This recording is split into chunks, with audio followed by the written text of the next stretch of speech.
మాట్లాడాలి. అంతేగాని మీడియా వేదికల ముందుకు వచ్చి ముఖ్యమంత్రి గారి మీద నువ్వు ఆ రోజు పని చేస్తావు, ఈడ పని చేస్తావు, నువ్వు కోర్టు లేనప్పుడు పని చేస్తావు, ఉగాది నాడు పని చేస్తావు, రంజాన్ నాడు పని చేస్తావు అని ఇది కాదు మేడం. కరెక్టే కదా. మీరు ఒకవేళ అక్కడ ఏదైనా చేపట్టాలి, మీరు కూడా రిజిస్ట్రార్ తోనో ఎవరితోనో మాట్లాడి మీరు కూడా వాళ్ళని కన్సల్ట్ చేయొచ్చు కదా మరి మేడం.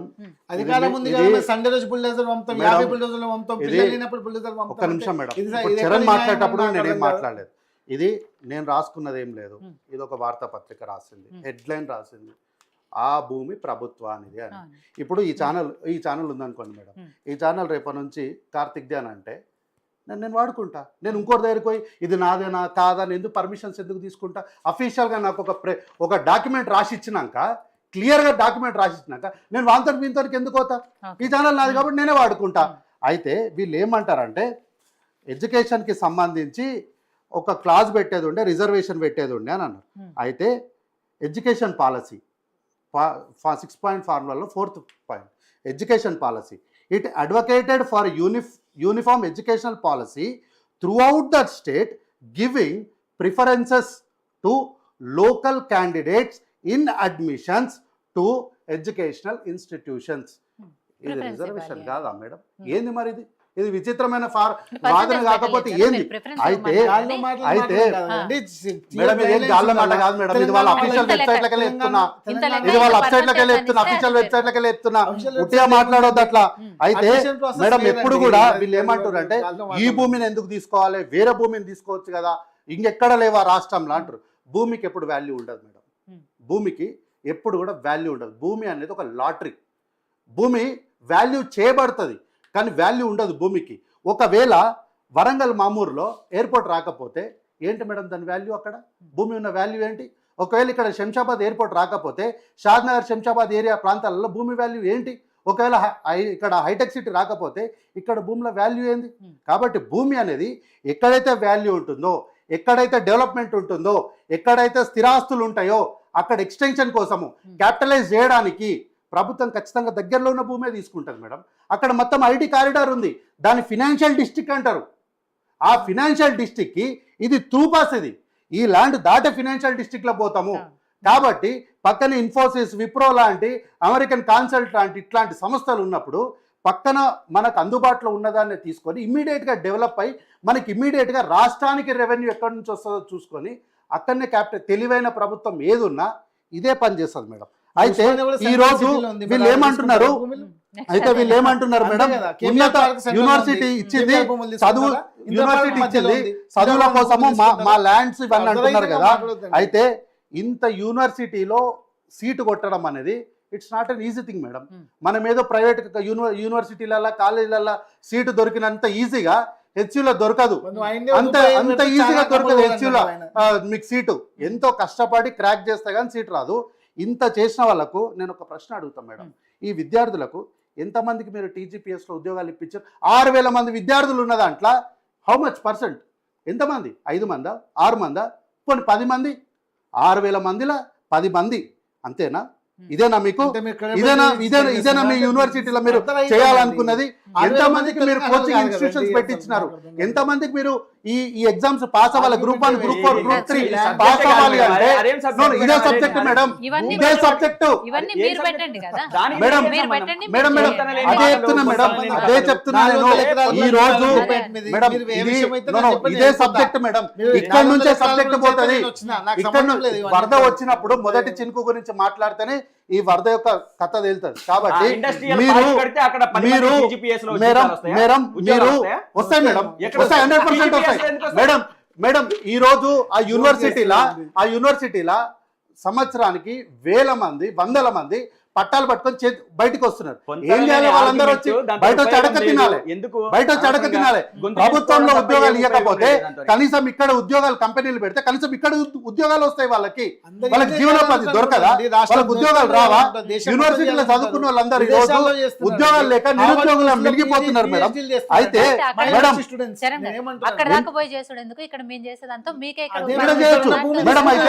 మేడం అయితే వీళ్ళు ఎంతమందికి ఈ గ్రూప్ ఎగ్జామ్స్ లేదు కదా. ఈ గ్రూప్ ఎగ్జామ్స్ కి ప్రిపేర్ అవ్వడానికి మీరు ఎంత మందికి ట్రైనింగ్ ఇప్పించినారు, అవ్వాలని లేదు, కోచింగ్ అందరికీ. ఎంత మందికి అందరికీ ఇప్పించినారు? అవ్వాలని లేదు. అయితే మేడం అందరికీ లేదు గవర్నమెంట్ లో వాళ్ళని. నో మేడం, నేను ఎందుకు సెంట్రల్ ఉండదు మేడం? జాబ్ గవర్నమెంట్ వదిలేసి ఉద్యోగం వచ్చాను. చేయొద్దని ఎవరికి ఉండదు చెప్పండి? నేను వదిలేసి ఎవరికి ఉండదు? నేను ఎవరికి సెంట్రల్ ఉండదు మేడం? జాబ్ గవర్నమెంట్ ఉన్నా. ఉద్యోగం చేయాలని ఎవరికో నూటికో కోటికో ఒక్కరికి ఉండదు.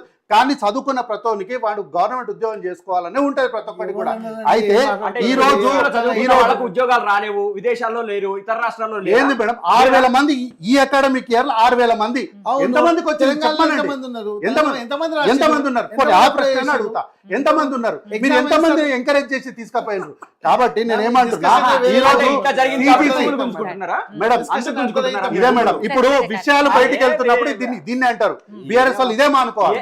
అయితే ఏం మాట్లాడుకో- CGC ఏ వాళ్ళు కూడా సంబంధం- చెప్పింది కాదు ఏంది? మేడం, సంబంధం లేని విషయాలు 30% మాట్లాడడం వల్ల ఏం ఉపయోగం? నేను మాట్లాడి తప్పే మాట్లాడలేదు. నేను యూనివర్సిటీ గురించే మాట్లాడినా. నేను యూనివర్సిటీ గురించే మాట్లాడినా మేడం.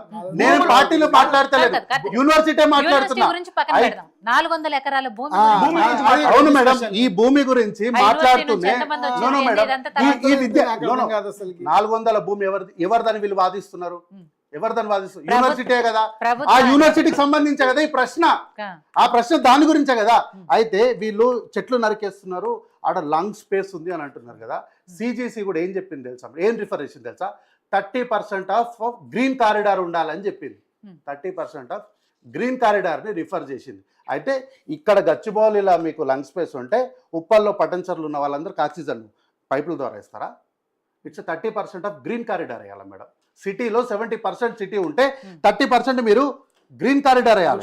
అయితే ఈ రోజు వీళ్ళు రిజిస్ట్రేషన్ ఎందుకు చేయాలని రాష్ట్ర ప్రభుత్వాన్ని అడుగుతున్నారు. ఇది సెంట్రల్ యూనివర్సిటీ అని మీరే క్లెయిమ్ చేసుకుంటున్నప్పుడు మరి మీరు ఫండ్స్ విడుదల చేసి మీరు ఎందుకు ఆ ప్రొసీజర్ ఎందుకు ఫాలో కాలేదు? ఎందుకు ఫాలో కాలేదు?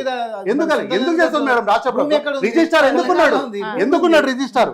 అయితే మేడం ప్రభుత్వం ఇవ్వాలి కదండి. అయితే ఇట్లా ఈ రోజు చేస్తారండి. కోర్టుకు రేపటి ఇంతకుముందు మొత్తం అన్నగారు ప్రోగ్రామ్ మాట్లాడుకుంటే ఏమన్నారంటే కోర్టులో ఇన్ఫర్మేషన్ సరిగ్గా ఇవ్వలేదు, వాదనలు సరిగ్గా జరగలేదు.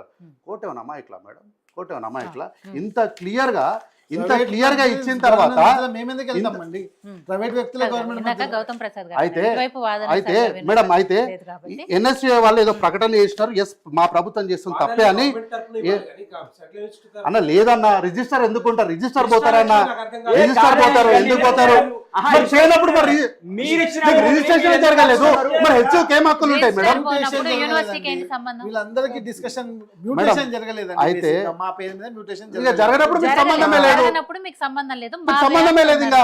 అయితే వీళ్ళు ఏదో ఎన్ఎస్ఏ వాళ్ళు ఏదో ప్రకటన వీళ్ళు ఎన్ఎస్ఏ వాళ్ళు ప్రకటన చేస్తున్నారు అంటారు. అయితే 2300కి కూడా లేదు. లేదు లేదు మనం ఏంది మొత్తం మేడం? తీసుకుంటారండి. 2300 కూడా అయితే 400 ఎకరాలు అయితే లేదు. మేడం అయితే ఇట్లా వితండవాదం చేస్తే ఎవరు ఏం మేడం చేయలేదు. అయితే లేదు కాబట్టి ఎంఆర్ఓ గారు రిజిస్ట్రార్ గారు ప్రభుత్వము అధికారికంగా కూర్చొని రాసుకున్నది. ఓకే. ఇది కన్సల్ట్ అయింది, మేమేమి కబ్జా చేయలేదు. ఆడ జాగా ఉంది అని చెప్పి మేమేమి కబ్జా చేయలేదు. ఇది మీరు చూపెట్టుకోవచ్చు. రిజిస్ట్రారు, స్థానిక ఎంఆర్ఓ, అదనపు గిర్దావారు ప్రభుత్వం మేడం. ఇది రెవెన్యూ డిపార్ట్మెంట్, కాంగ్రెస్ పార్టీ కాదు. ప్రభుత్వము వాళ్ళ కౌన్సిల్ కూర్చొని సంతకాలు చేసుకున్నారు ఒప్పందంగా. స్పృహలో ఉండి చేసినటువంటి సంతకాలు ఇవి. మీరు ఏదో ఉత్తగా ఏదో తీసుకొని కబ్జా చేసినట్టు మాట్లాడుతున్నారు. అయితే ఎన్ఎస్ఐ చేసిన ప్రకటన ఏందో తెలుసా మేడం? ఎన్ఎస్ఐ చేసిన ప్రకటన ఏందో తెలుసా మేడం? ఇప్పుడు విషయాన్ని ఒకవైపేమో యూనివర్సిటీ భూమి కాదని అంటారు, ఇంకో వైపేమో రిజిస్ట్రార్ ని కూర్చోబెట్టి సంతకాలు చేయించుకుంటామంటారు. వాళ్ళకి అర్థమవుతుందా? అర్థమైతలేదు, నాకు అర్థమైతలేదు. గౌతమ్ గారు ఇక్కడ రిజిస్టార్ ఇల్లు అమ్ముకున్నాక కూడా మళ్ళీ మా ఇల్లు అంటారా వాళ్ళు? రిజిస్టార్ తో కూర్చొని వాళ్ళకి బదలాయించారు కాబట్టి ఇక మాది అంటున్నారు. మీరు ముందు మాట్లాడుతున్నారు రిజిస్టార్ కి ఏంటి సంబంధం అంటే రిజిస్టార్ ఇచ్చేసాడు, ఇప్పుడు సంబంధం లేదు నిన్న అంటున్నారు. ప్రెస్ నోట్ నుంచి అయితే చదివించారు. మేడం ఎన్ఎస్ఐ విద్యార్థులు మేడం ఎకరాలకు సరే ఓకే మేడం లేదు మేడం అథెంటిఫికేషన్ అది యూనివర్సిటీ భూమి అని చెప్పేసి అన్నారు కానీ హద్దు లేదు. ఇప్పుడు 400 ఎకరాలు కానీ తీసుకున్నప్పుడే అఫీషియల్ గా రిజిస్టార్ సంతకం చేసింది ఓన్లీ ఆ ఎకరాలకు సంబంధించి కాబట్టి అయితే అది మాత్రమే మాది హద్దుల గురించి అన్నారు కదా. ఎన్ఎస్ఏ వాళ్ళు ఏదో ప్రకటన చేసిరని అన్నారు కదా. ఎన్ఎస్ఏ వాళ్ళు ఏం ప్రకటన చేసింది తెలుసా? ఆ అన్నగారు అన్న మాటని ఇప్పుడు మా చరణ్ అన్న మాటని ఏంటంటే హద్దులు లేవు, చర్చలు పూర్తిగా జరిగి దీన్ని సావధానంగా దీన్ని ఈ సమస్యను పరిష్కరించండి అని వాళ్ళు స్టేట్మెంట్ ఇచ్చారు. కానీ కాంగ్రెస్ పార్టీ తప్పు అని ఇక్కడ లేదు. అయితే ఆయన వన్యప్రాంతి వీళ్ళేదో లేదా, హైడ్రా విషయంలో, దానికి మూసి counter విషయంలో, వీళ్ళందరి విషయంలో ప్రజలు ఏదో వ్యతిరేకంగా మాట్లాడినారు, తిరగబడినారు అన్నారు కదా మేడం. ఇదే హైడ్రాలా, ఇదే మూసీలా, ఇదే పాలకుర్తిలా, ఇదే నిర్మల్లా 24 గంటలు తిరగకముందు 24 గంటలు తిరగకముందు అదే ప్రజలు వచ్చి క్షమించమని ప్రభుత్వాన్ని రేవంత్ రెడ్డి గారికి చెప్పారు మేడం. ఈ రోజు ఏదో రాహుల్ గాంధీ గారు ఆడ పోరాటం చేసి ఎస్ డెఫినెట్ గా చేసినాం, మేము కట్టుబడి ఉన్నాం. అయితే అక్కడ రాహుల్ గాంధీ గారు చేసింది అటవీ ప్రాంతము, ఫారెస్ట్ డిపార్ట్మెంట్ హ్యాండ్ ఓవర్లు ఉన్నటువంటి ప్రాంతము. ఇది ఫారెస్ట్ డిపార్ట్మెంట్ హ్యాండ్ ఓవర్లు ఉన్న ప్రాంతం కాదు మేడం. అయితే డొనాల్డ్ ట్రంప్ ఒక మాట అంటాడు madam, climate change is a myth. వాతావరణ మార్పు అనేది జస్ట్ ఒక కల్పితం మాత్రమే అది. ఎందుకంటే ఈ మాట సామాన్యంగా వినడానికి చాలా విడ్డూరంగా ఉన్న అభివృద్ధి దృష్టిలో చూస్తే దీని వెనుక చాలా మర్మం ఉంటుంది. కాబట్టి ఈ విషయాలు ఏవి కూడా మాట్లాడకుండా, చర్చలోకి రాకుండా అభివృద్ధి తరచు ప్రకృతికి వ్యతిరేకంగానే మొదలవుతుంది మేడం. కానీ చివరకు మానవీయతని కాపాడే దిశగానే ప్రయాణం అవుతుంది. ఫైనల్ గా ఈ 400 ఎకరాల మీద మీ స్టాండ్ ఏంటో చెప్పండి, ఏం చేయదలుచుకున్నారో చెప్పండి మేడం. ఒక నిమిషం మేడం, అఫీషియల్ గా ఆ రోజు ఉన్నటువంటి రిజిస్టర్ గారు ఈ భూముల పైన ఉన్నటువంటి హక్కులను వదులుకున్నాక కాంగ్రెస్ పార్టీకి రాలేదు, ప్రభుత్వానికి వచ్చి ఆ ప్రభుత్వం మీదకి వచ్చినప్పుడు ఏ వ్యక్తి దగ్గర నుంచి అయితే ఆ క్యాన్సిల్ చేసినారో ఆ వ్యక్తి కోర్టుకు పోయినప్పుడు హైకోర్టులో ఆయన కోర్టులో ఫెయిల్ అయినాడు. తర్వాత సుప్రీంకోర్టుకు పోయిండు, సుప్రీంకోర్టులో కూడా ఫెయిల్ అయిన తర్వాత ఏమైంది అంటే ఆ భూమి అంతా కూడా ప్రభుత్వానికి అప్పజెప్తూ ఒక నిర్ణయము కోర్టు ఇచ్చింది. ఆ కోర్టు ఇచ్చేటప్పుడు ఏం చెప్పింది అంటే 2004 ఉమ్మడి రాష్ట్రంలో ప్రైవేట్ సంస్థకు కేటాయిస్తే దాన్ని 400 ఎకరాల భూమి ప్రభుత్వందేనని కోర్టు తీర్పునిచ్చింది. ఇందులో హైదరాబాద్ సెంట్రల్ యూనివర్సిటీకి చెందిన భూమి లేదని స్పష్టంగా ఇవాళ విడుదల చేసింది 2004 ఉమ్మడి ఆంధ్రప్రదేశ్. అయితే చెప్తూ ఈ కేసు కోర్టులో నుంచి యాజమాన్య హక్కులు కోర్టు ఇచ్చింది. కాబట్టి ఈ తీర్పు పైన మీరు ఏమన్నా వ్యతిరేకంగా మాట్లాడితే ఇది కంటెంట్ ఆఫ్ కోర్టు కిందకి వస్తుంది మేడం. మీరు కోర్టునే ధిక్కరిస్తున్నారు, కోర్టు తీర్పునే ధిక్కరిస్తున్నారు. ఇది ప్రభుత్వానికి ఇచ్చినటువంటి భూమి పైన 6 పాయింట్స్ ఫార్ములాలో చాలా స్పష్టంగా క్యాపిటల్ డెవలప్మెంట్ అంటే ప్రభుత్వానికే ఇచ్చారు. ఇప్పుడు ప్రభుత్వం ఏం చేయబోతోంది? ఎందుకంటే మా యూనివర్సిటీ చాలా స్పష్టంగా చెప్తున్నా మేడం, చాలా స్పష్టంగా చెప్తున్నా. ఈ మాట పైన నేను కట్టుబడి ఉంటున్నా. ఎక్కడ కూడా ఇంచు భూమి కూడా, ఇంచు మీరు ఎకరాల గజాలు అంటారేమో, నేను ఇంచు చెప్తున్నా, ఇంచు భూమి కూడా ప్రైవేటు వ్యక్తికి మేము దాన్ని అన్యాక్రాంతం చేయడానికి సిద్ధంగా లేము. ఆ భూమి అంతా కూడా ఇండస్ట్రియల్ కార్పొరేషన్ పరిధిలోనే ఉంటుంది, దాని అధికారం ఆధీనంలోనే ఉంటుంది. అక్కడ ఏమి జరిగినా కూడా అది ప్రభుత్వానికి, కాంగ్రెస్ పార్టీకో రేవంత్ రెడ్డి గారికో మరొకరికో కాదు, రాష్ట్ర ప్రభుత్వానికే ఆదాయం చెందుతుంది. ఎగ్జాంపుల్ ఎట్లా అంటే పక్కనే ఉన్నటువంటి రయేజ్ ఐటీ పార్క్ డబ్బులు ఎవరికి పోతాయి? రాష్ట్ర ఖజానాకి ఎట్లా వస్తున్నాయో, ఫినాన్షియల్ డిస్ట్రిక్ట్లో డబ్బులు ఎట్లా వస్తున్నాయో అట్లాగే ఈ డబ్బులు కూడా రాష్ట్ర ఖజానాకే వస్తాయి తప్ప ఎవరి సొంత జేబుల్లోకి వెళ్ళవు. స్టేట్ క్యాపిటల్ డెవలప్మెంట్ అంటే హైదరాబాద్ కాదు మేడం, స్టేట్ క్యాపిటల్ అనేది రీజన్ కాదు, టర్మినాలజీ.